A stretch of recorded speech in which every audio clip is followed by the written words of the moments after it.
കോഴിക്കോട് പതങ്കയത്ത് 3 പേർ ഒഴുക്കിൽപ്പെട്ടു. ബംഗളൂരുവിൽ നിന്നെത്തിയ വിനോദസഞ്ചാരികളുടെ സംഘത്തിൽപ്പെട്ട 2 പേരും ഗൈഡുമാണ് ഒഴുക്കിൽപ്പെട്ടത്. വിനോദസഞ്ചാരികളെ രക്ഷപ്പെടുത്തിയെങ്കിലും ഗൈഡിനായുള്ള തിരച്ചിൽ നടക്കുകയാണ്.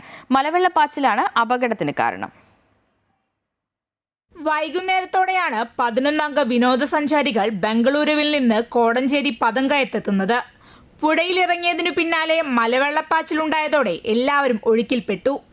എങ്കിലും 2 പേർ ഒഴികെയുള്ളവർ പെട്ടെന്ന് തന്നെ കരയ്ക്ക് കയറിയെങ്കിലും ചെറിയ പരിക്കുകളേറ്റിട്ടുണ്ട്.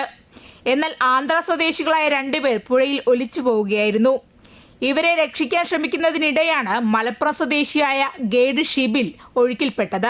വിവരം ലഭിച്ചതിനെ തുടർന്ന് സ്ഥലത്തെത്തിയ മുക്കം ഫയർഫോഴ്സ് വിനോദസഞ്ചാരികളെ രക്ഷപ്പെടുത്തി. കണ്ണടച്ച് തുറക്കുന്നതിന് മുൻപാണ് മലവെള്ളപ്പാച്ചിലുണ്ടായതെന്ന് ദൃക്സാക്ഷികൾ പറയുന്നു. ഇവര് പുഴയിലേക്ക് പോയി, അത് കഴിഞ്ഞ് വെള്ളത്തിൽ ഇറപ്പിട്ട് ഞാനത് കാണാനായിട്ട് ചെന്ന വെള്ളം കാണാൻ അന്നേരമാണ് 2 പേര് കയറി വന്നിട്ട് എന്നോട് പറയുന്നത് ഇങ്ങനെ 2 പേരും ഒഴുകി പോയിന്ന്.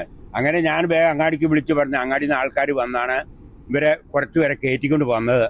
അത് കാരണം ഒരാളെ പോയിട്ടുള്ളൂ, ബാക്കിയുള്ളവരൊക്കെ കയറി പോകുന്നു. 12 വരെ പറ്റിയ ഇവർ വന്നതെന്ന് പറയും. ബാക്കി എല്ലാവരും കയറ്റിക്കൊണ്ട് പോകുന്നുണ്ട്. പെട്ടെന്ന് വെള്ളം വന്ന. അതേസമയം ഗൈഡ് ഷിബിനായുള്ള തിരച്ചിൽ തുടരുകയാണ്. പോലീസും ഫയർഫോഴ്സും നാട്ടുകാരും സന്നദ്ധ സംഘടനകളും സ്ഥലത്തെത്തിയിട്ടുണ്ട്. അമൃത ന്യൂസ്, കോഴിക്കോട്.